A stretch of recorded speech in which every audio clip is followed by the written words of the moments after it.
संघर्ष। यह कहानी सत्य घटना पर आधारित है। महोदया, आप मेकअप क्यों नहीं करती? अध्यापिका सुश्री रानी सोयामोई कॉलेज के छात्रों से बातचीत करती है। उन्होंने कलाई घड़ी के अलावा कोई आभूषण नहीं पहना था। सबसे ज़्यादा छात्रों को आश्चर्य हुआ कि उन्होंने फेस पाउडर का भी इस्तेमाल नहीं किया। भाषण अंग्रेजी में था। उन्होंने केवल 1 या 2 मिनट ही बोला, लेकिन उनके शब्द दृढ़ संकल्प से भरे थे। फिर बच्चों ने उनसे कुछ प्रश्न पूछे। प्रश्न, आपका नाम क्या है? मेरा नाम रानी है। सोयामोई मेरा पारिवारिक नाम है। मैं ओडिशा की निवासी हूँ। और कुछ पूछना है? दर्शकों में से एक दुबली पतली लड़की खड़ी हुई। पूछो बच्चे। महोदया, आप मेकअप क्यों नहीं करती? अध्यापक का चेहरा अचानक पीला पड़ गया। उनके पतले माथे पर पसीना आ गया। उनके चेहरे की मुस्कान फीकी पड़ गई। दर्शक अचानक चुप हो गए। उन्होंने टेबल पर रखी पानी की बोतल खोली और थोड़ा पानी पिया। फिर उसने धीरे से छात्र को बैठने का इशारा किया। फिर वह धीरे से बोलने लगी। तुमने एक परेशान करने वाला प्रश्न पूछा है।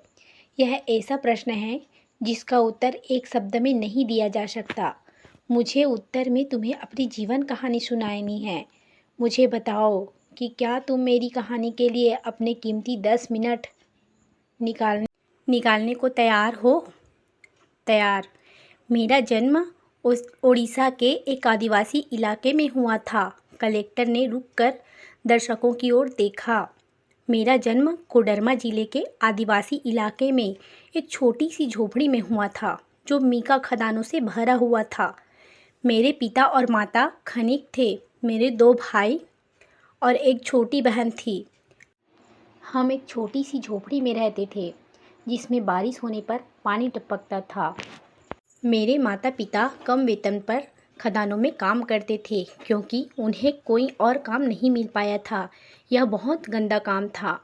जब मैं 4 वर्ष की थी, तब मेरे पिता, माता और 2 भाई कई बीमारियों के कारण बिस्तर पर पड़े थे। उस समय उन्हें यह नहीं पता था कि यह बीमारी खदानों में मौजूद घातक मीका धूल को अंदर लेने से होती है। जब मैं 5 वर्ष की थी, मेरे भाई बीमारी से मर गए। एक छोटी सी आह भरकर कलेक्टर ने बोलना बंद कर दिया और अपने रुमाल से अपनी आंखें पोंछ ली। ज़्यादातर दिनों में हमारा भोजन सादा पानी और 1 या 2 रोटियां हुआ करता था। मेरे दोनों भाई गंभीर बीमारी और भूख के कारण इस दुनिया से चले गए। मेरे गांव में चिकित्सक तो छोड़िए, पाठशाला भी नहीं था। क्या आप ऐसे गांव की कल्पना कर सकते हैं जहां पाठशाला, चिकित्सालय या शौचालय ना हो, बिजली ना हो? एक दिन मेरे पिता ने मेरा भूखा चमड़ी और हड्डियों से लथपथ हाथ पकड़ा और मुझे टीन की चादरों से ढकी एक बड़ी खदान में ले गए। यह एक अभ्रक की खदान थी, जिसने समय के साथ बदनामी हासिल कर ली थी। यह एक पुरानी खदान थी, जिसे खोदा गया और खोदा गया, जो अंतहीन रूप से पाताल में फैली हुई थी। अंतहीन रूप से पाताल में फैली हुई थी। मेरा काम नीचे की छोटी छोटी गुफाओं में रेंगना और अभ्रक अयस्क का इकट्ठा करना था। यह केवल 10 वर्ष से कम उम्र के बच्चों के लिए ही संभव था। अपने जीवन में पहली बार मैंने भरपेट रोटियां खाई, लेकिन उस दिन मुझे उल्टी हो गई। जिस समय मुझे प्रथम श्रेणी में होना चाहिए था, मैं अंधेरे कमरों में अभ्रक इकट्ठा कर रही थी, जहां मैं जहरीली धूल में सांस ले रही थी। कभी कभार भूस्खलन में दुर्भाग्यपूर्ण बच्चों का मर जाना असामान्य नहीं था, और कभी कभी कुछ घातक बीमारियों से भी मर जाते थे। दिन में 8 घंटे काम करने के बाद आप कम से कम एक बार के भोजन के लिए कमा पाते थे। मैं भूख और हर दिन जहरीली गैसों के सांस लेने के कारण दुबली और निर्जलित हो गई थी। 1 वर्ष बाद मेरी बहन भी खदान में काम करने लगी। जैसे ही वे पिता थोड़े ठीक हुए, ऐसा समय आया कि मेरे पिता, माँ, बहन और मैं एक साथ काम करते थे और हम बिना भूखे रह सकते थे। लेकिन किस्मत ने हमें दूसरे रूप में परेशान करना शुरू कर दिया था। एक दिन जब मैं तेज बुखार के कारण काम पर नहीं जा रही थी, अचानक बारिश हुई। खदान के नीचे काम करने वाले श्रमिकों पर खदान गिरने से सैकड़ों लोग मारे गए। उनमें मेरे पिता और माँ बहन भी थे। रानी की दोनों आंखों में आंसू बहने लगे। दर्शकों में हर कोई सांस लेना भी भूल गया। कई लोगों की आंखें आंसुओं से भर गई। आपको याद रखना होगा कि मैं सिर्फ 6 वर्ष की थी। आखिरकार मैं सरकारी अगाती मंदिर पहुंची। वहां मेरी शिक्षा हुई। मैंने अपने गांव से ही अपनी पहली अक्षर पद्धति सीखी थी। आखिरकार यहाँ अध्यापक आपके सामने हैं। आप सोच रहे होंगे कि इसका और इस बात का क्या संबंध है कि मैं मेकअप का इस्तेमाल नहीं करती। उसने दर्शकों की तरफ देखते हुए कहा, अपनी शिक्षा के दौरान ही मुझे एहसास हुआ कि उन दिनों अंधेरे में रेंगते हुए मैंने जो सारा अभ्रक इकट्ठा किया था, उनका इस्तेमाल मेकअप उत्पादों में किया जा रहा था।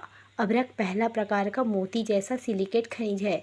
कई बड़ी कॉस्मेटिक कंपनियों द्वारा पेश किए जाने वाले खनिज मेकअप में आपकी त्वचा के लिए सबसे चमकीला रंग बहुरंगी अभ्रक से आता है, जिसे 20,000 छोटे बच्चे अपनी जान जोखिम में डालकर निकालते हैं। गुलाब की कोमलता, उनके जले हुए सपनों, उनके बिखरते जीवन और चट्टानों के बीच कुचले गए उनके मांस और खून के साथ आपके गालों पर फैलती है। खदानों से बच्चों के हाथों से उठाए गए लाखों डॉलर के अभ्रक का इस्तेमाल आज भी किया जाता है हमारी सुंदरता को बढ़ाने के लिए। अब आप ही बताइए, मैं अपने चेहरे पर मेकअप कैसे लगाऊं?